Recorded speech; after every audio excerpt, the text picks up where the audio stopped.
여러분의 가정은 행복하십니까? 오늘 같이 나눠볼 주제는 늙음, 나이 들어감에 대해서 이야기를 해보려고 합니다. 이 늙는다라는 말을 들었을 때 저에게 제일 먼저 떠오르는 이미지는 안경입니다. 저희 부모님이 원래 이전에 안경을 안 쓰시다가 50세가 되던 해 그쯤에 이제 안경을 처음으로 끼기 시작하셨어요. 원래 안경을 안 쓰시던 분들이었기 때문에 안경을 쓰는 것에 대해서 굉장히 불편해하고 이제 어색해하는 것들을 보게 되었습니다. 그리고 또 한편으로는 이제 내가 안경을 쓸 만큼 나이 들었다라는 것에 대한 씁쓸함을 또 옆에서 이렇게 지켜볼 수 있었습니다. 사람은 모두가 늙습니다. 이것은 하나님의 원리이고 또 하나님이 자연적으로 인간을 그렇게 만드셨죠. 늙다 보면은 점점 내가 가지고 있던 힘들을 잃어버리게 되고 약해지게 되죠. 그래서 시력도 나빠져서 안경을 쓰게 되고 또 많이 이제 나이가 들면은 지팡이를 짚고 의지하기도 하는 그렇게 늙는 것에는 힘이 이제 빠지고 어려운 점들이 있습니다. 그러나 오늘 하나님이 말씀하시는 늙는 것에 대해서는 단순히 그런 것들, 힘이 빠지고 어려운 점들만 있지 않고 오늘 이 늙는 것을 통해서도 하나님의 말씀과 또 하나님의 방법대로 거룩하고 행복하게 늙는 것에 대해서 말씀을 나눠볼 텐데 오늘 함께 보실 말씀은 잠언 20장 29절 말씀입니다. 젊은 자의 영화는 그의 힘이요 늙은 자의 아름다움은 백발이니라 라고 말씀합니다. 이 늙는 것에 대해 가장 안타까웠던 것 중에 하나는 내가 이미 나이 들어가는 것, 늙음에 대해서 받아들이기 전에 이미 늙어버렸다는 것이죠. 내가 예상하고 준비하기 이전에 이미 너무 늙어버렸다는 것이 우리를 더욱더 안타깝고 씁쓸하게 합니다. 모든 사람이 늙어가는데 근데 많은 사람들이 이 늙어감에 대한 준비나 어떤 대책이 미흡한 것을 볼 수 있습니다. 물론 요즘에 이제 많은 분들이 이제 늙어가는 것에 대해서 준비하고 대책으로 어떤 연금이나 경제적인 것들을 준비하시죠. 그리고 또 어떤 피부 관리라든지 외모적인 것을 건강 이런 것들을 가꾸는 그런 모습들을 바라보게 됩니다. 근데 성경이 말하는 거룩하고 행복해지는 원리는 이런 것들뿐만 아니라 오늘 하나님의 말씀과 방법으로 거룩해져야 되는 것을 말씀하는데 그 첫 번째 오늘 본문의 잠언 20장 29절에 보면 젊은 자의 영화는 그의 힘이고 그리고 늙은 자의 아름다움은 백발이다 라고 말씀합니다. 거룩하고 행복하게 늙는 방법 첫 번째는 바로 나의 늙음의 가치를 기억하라 라는 것입니다. 첫 번째는 내 가치를 기억하라 라는 것이죠. 하나님께서는 모든 사람을 창조하시고 가치 있게 만드셨습니다. 젊었을 때나 나이가 들었을 때나 하나님이 만드신 그 창조물, 오늘 우리들은 모두가 가치 있는, 여전히 가치 있는 존재들임을 말씀하는 것이죠. 오늘 그래서 젊은 자의 영화는 그의 힘이라는 것은 젊은 사람은 젊은 사람의 그 힘을 가지고 가치가 있고 그리고 늙은 자의 아름다운 백발, 늙은 사람은 늙은 대로 가치가 있다라는 것을 말씀하는 것입니다. 근데 우리는 왜 자꾸 나이 든 것, 늙은 것을 이렇게 감추려고 하고 부끄러워할까요? 세상은 나이 들고 오래된 것, 그리고 늙은 것에 대해서 오늘 가치가 없다라고 보기 때문이죠. 더 이상 일할 능력, 어떤 더 이상 같이 함께할 그런 가치가 없다라는 것. 존재에 대해서 점점 이제 그 가치가 약하고 젊고 새로운 것에 대해서만 가치를 두는 세상. 그렇기 때문에 오늘 세상을 살아가는 우리가 이 세상의 가치로 본다면 사실 늙는 것은 크게 가치라든지 어떤 존재의 이유가 약해지죠. 그러나 오늘 하나님께서는 젊은 사람이나 늙은 사람이나 똑같이 사랑하시고 똑같이 오늘 가치가 있음을 말씀하는 것이 이 잠언 본문의 내용입니다.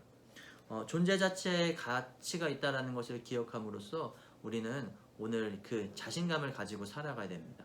하나님이 나를 창조하시고 하나님이 나를 사랑하시는 것은 내가 젊었을 때뿐만 아니라 나이 들었을 때도 여전히 동일하다는 것을 기억하므로 오늘 내가 늙었어도 하나님은 나를 사랑하시고 내가 늙었어도 여전히 나는 가치 있는 존재다라는 것을 기억함으로써 오늘 하나님 앞에 그리고 사람들 앞에 당당하게 오늘 그렇게 살아가는 것, 그래서 나이가 들었어도 오늘 내 가치가 여전히 동일하다라는 것을 기억함으로써 자신감을 가질 때 오늘 우리가 거룩하고 행복하게 늙을 수 있는 것이죠.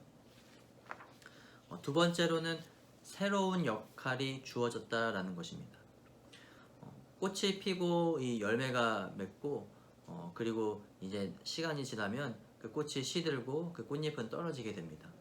그 떨어진 꽃잎은 근데 그대로 끝나는 것이 아니라 그 꽃잎이 떨어져서 썩어서 그 땅을 비옥하게 만들고 그 다음에 또 다른 꽃이 피고 또 열매가 맺고 또 꽃잎이 떨어지고 그 땅을 비옥하게 만들고 이런 것들이 반복이 되죠. 새로운 역할이 주어졌다는 것은 젊었을 때는 젊었을 때만의 그 역할이 있고 나이 들었을 때는 나이 들었을 때만의 그 역할들이 있다라는 것입니다.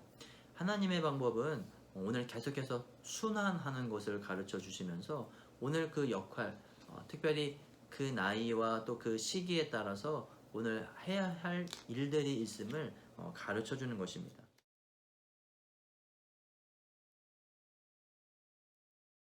잠언 16장 31절 백발은 영화의 면류관이라 공의로운 길에서 얻으리라.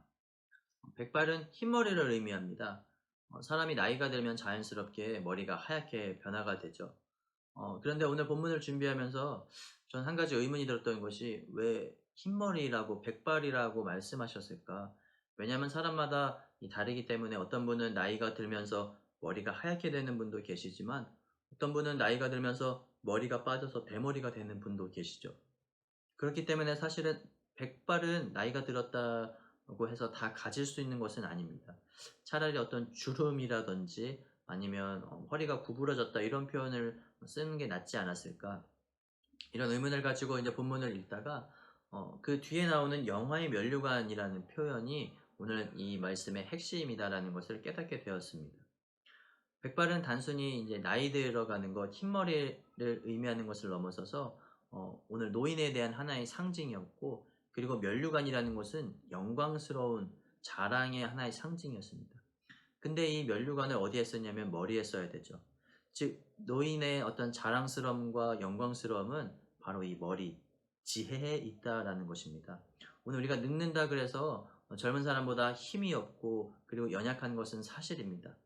그러나 신체적으로 힘이 없고 연약하지만 오늘 노인이 가지고 있는 힘은 바로 지혜이고 또한 그것이 나오는 노련한 그런 의미들을 가지고 있는 것을 오늘 이 면류관을 통해서 가르쳐주고 말씀하고 있는 것입니다.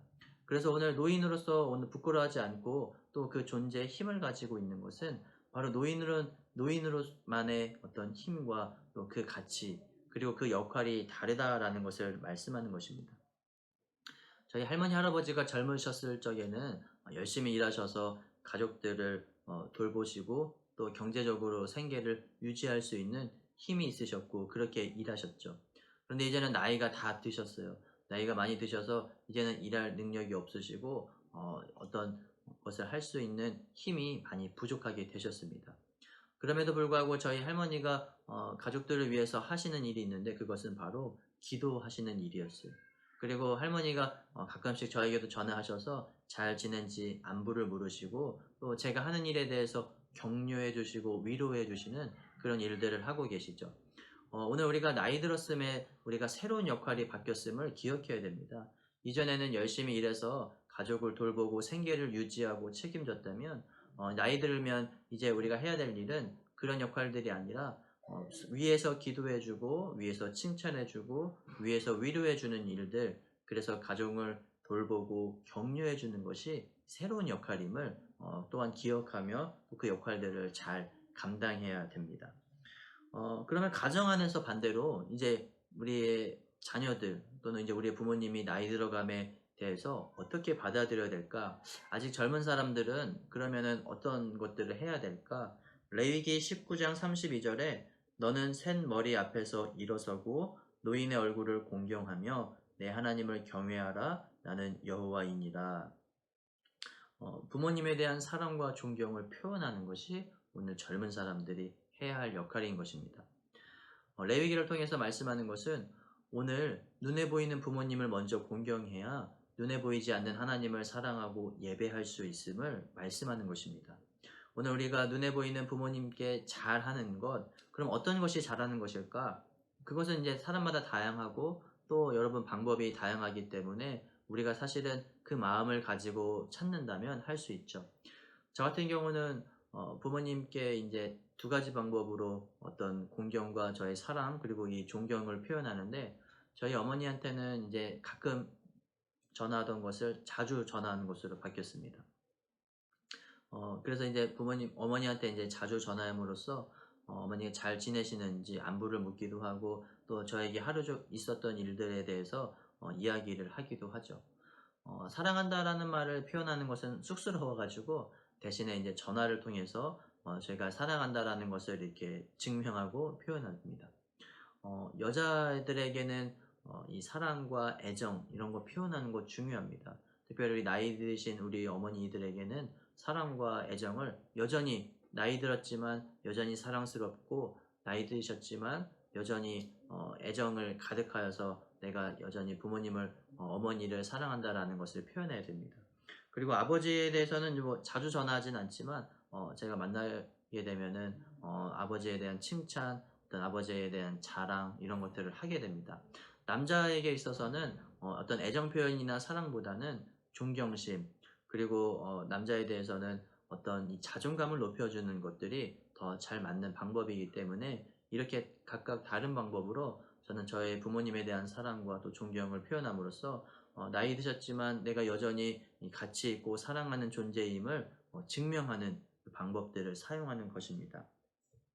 이동원 목사님의 노년 항해를 준비하라라는 책에서는 이런 내용이 나옵니다. 19세기는 여성을 발견한 시대라고 말합니다. 여성 인권이 존중되고 여성 해방을 경험한 그런 세기였죠. 그리고 20세기에는 어린이를 발견한 시대, 어린이를 발견한 세기였습니다.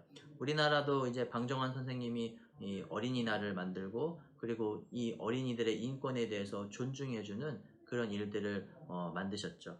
그리고 21세기는 노인을 발견하는 세기라고 말하고 있습니다. 특별히 고령화, 노인 복지에 대해서 이제 점점 더 활발하게 되어 가고, 또 우리도 이제 늙는 것에 대해서 준비해야 되는 단계임을 말씀하고 있는 것이 그 책에서 나오고 있습니다. 흐르는 물은 잠깐은 맑을 수 있지만 계속 맑을 수는 없습니다. 그리고 흐르는 물은 흐르게 내버려 두는 것이 자연적인 것이죠. 늙는 것을 우리가 막을 수는 없습니다. 늙는 것은 자연스러운 일이고 그것은 하나님의 원리입니다. 그렇기 때문에 우리는 늙는 것을 받아들이고, 또 늙는 것에 대한 준비하는 것이 오늘 세상의 방법이 아니라 하나님의 방법임을 기억해야 됩니다. 우리의 가정을 거룩하고 행복하게 하는 것은 오늘 어떻게 늙는가, 어떻게 늙는 것을 준비할 것인가에 대한 오늘 하나님의 말씀으로 그것을 준비하고 대책을 세워야 된다는 것이죠. 그랬을 때 특별히 성경은 오늘 늙는 것을 잘 받아들이고, 또 늙는 것에 대한 역할들이 있음을 기억하고, 또 그 늙음을 오늘 가치 있고 그 역할들을 잘 이룸으로써 오늘 우리 삶을 세상의 방법이 아닌 하나님의 방법으로 늙고, 또 그것을 거룩하게 만들라라고 가르쳐 주고 있습니다. 늙는 것이 어떤 면에서는 행복해지는 길이고, 늙는 것이 어떻게 보면 거룩해지는 길임을 기억하며 살아가시는 저와 여러분들 되시기를 주님의 이름으로 바랍니다. 여러분의 가정이 거룩하고 행복해지기는 그날까지 늘 응원하며 늘 기도합니다. 감사합니다.